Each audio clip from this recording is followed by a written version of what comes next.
नमस्कार दोस्तों, आप सभी का स्वागत है इस चैनल पर, जहां आपको एस्ट्रोलॉजी से रिलेटेड सभी प्रकार की जानकारियां और सभी तरीके के कोर्सेस उपलब्ध करवाए जाएंगे। और मेरी कोशिश यही रहेगी कि आपको बेसिक से एडवांस लेवल तक आपको एस्ट्रोलॉजी में घर बैठे ही सिखा सकूं, बिल्कुल मुफ्त में। तो आइए दोस्तों, पहले वीडियो की शुरुआत करते हैं, जहाँ बिल्कुल बेसिक से बताने जा रही हूँ। तो बनिए रहेगा इस चैनल पर, सब्सक्राइब कर लीजिए, लाइक कर दीजिए और शेयर कर दीजिए अगर आप एस्ट्रोलॉजी की दुनिया में पहली बार कदम रख रहे हैं और बहुत आगे मेरे साथ बढ़ना चाहते हैं एस्ट्रोलॉजी के करियर में। ये आपको ना सिर्फ आपको करियर में हेल्प करेगा, बल्कि आपको पर्सनल लाइफ में भी बहुत ज़्यादा ग्रोथ देने वाला है। और आपको दूसरों के बारे में, अपने बारे में, अपने दोस्तों के बारे में, अपने परिवार वालों के, सभी के बारे में बहुत कुछ जानने को मिलेगा, जो कि आपको बेहतर डिसीजन मेकिंग में भी हेल्प करेगा। तो आइए दोस्तों, टाइम ना वेस्ट करते हुए इस वीडियो की शुरुआत करते हैं। तो बहुत शॉर्ट में बताने वाली हूँ मैं आपको, बहुत ही बेसिक। जो वैदिक एस्ट्रोलॉजी है उसमें टोटल ग्रह जो कंसिडर होते हैं वो होते हैं मेन 9 प्लैनेट्स, जिसमें कि अलग अलग कैटेगरी में इसको डिवाइड किया गया है। पहला होता है प्रकाश ग्रह या फिर ल्यूमिनरीज, दूसरा सामान्य ग्रह या फिर नॉर्मल प्लैनेट्स, और तीसरा होता है शैडो प्लैनेट्स या फिर जिनको हम बोलते हैं छाया ग्रह। तो आइए देखते हैं ये 9 प्लैनेट्स कैसे अलग अलग कैटेगरीज में आते हैं। तो सबसे पहले ल्यूमिनरीज या फिर प्रकाश ग्रह। ल्यूमिनरीज वो होती हैं जिनका खुद का स्वयं का प्रकाश होता है या फिर जो चमकते हुए ग्रह होते हैं। तो सबसे पहले हम सभी को पता है कि चमकता हुआ ग्रह सूर्य है, और उसके साथ ही जो चमकने वाला ग्रह है वो है मून या फिर जिसको हम चंद्र भी कहते हैं। एक और कैटेगरी में इसको डिवाइड करते हैं जिसे हम बोलते हैं मेलेफिक, जिसे हिंदी में क्रूर या पाप ग्रह बोला जाता है, और बेनिफिक जिसको कि शुभ ग्रह माना जाता है। तो जो डिसिप्लिन क्रिएट करवाता है, जो हमारी लाइफ में हर्डल्स क्रिएट कर सकता है, जो प्रॉब्लम्स ला सकता है, उसे हम क्रूर या फिर पाप ग्रह की श्रेणी में डालते हैं।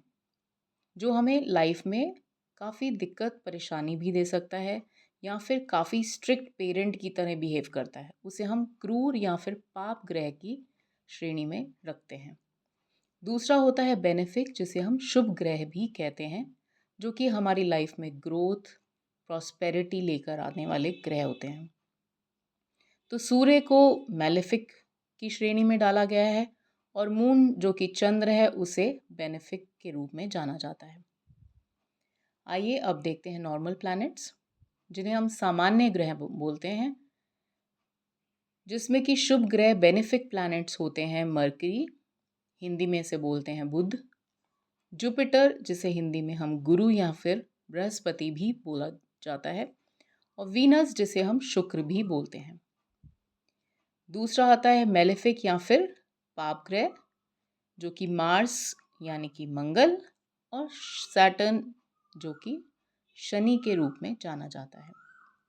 तो ये मेनली 5 प्लैनेट्स हैं जो कि नॉर्मल प्लैनेट्स की श्रेणी में आते हैं। नेक्स्ट कैटेगरी में बढ़ते हुए देखते हैं शैडो प्लैनेट्स, जिसे हम छाया ग्रह भी बोलते हैं। तो आप सभी को पता है कि सन के आसपास अर्थ घूमता है और अर्थ के आसपास मून घूमता है।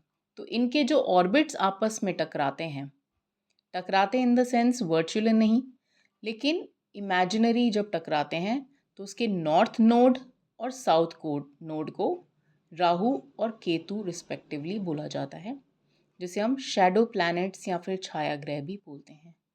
ये दोनों ही पाप ग्रह या फिर मैलेफिक प्लैनेट्स बोले जाते हैं, जिसमें आता है राहु और केतु। और आपने कंफ्यूज नहीं करना है एस्ट्रोलॉजी को एस्ट्रोनॉमी के साथ। एस्ट्रोनॉमी से काफ़ी अलग है एस्ट्रोलॉजी।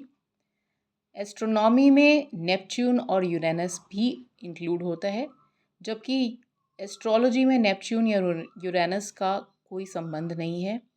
यहाँ पर राहु और केतु को कंसिडर किया जाता है। Hope you all like this video.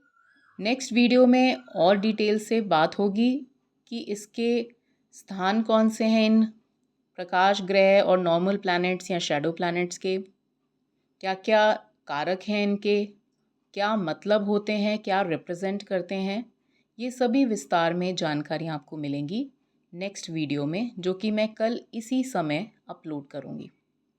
Thank you for watching. Please like, share and subscribe और अधिक जानकारी के लिए। धन्यवाद दोस्तों।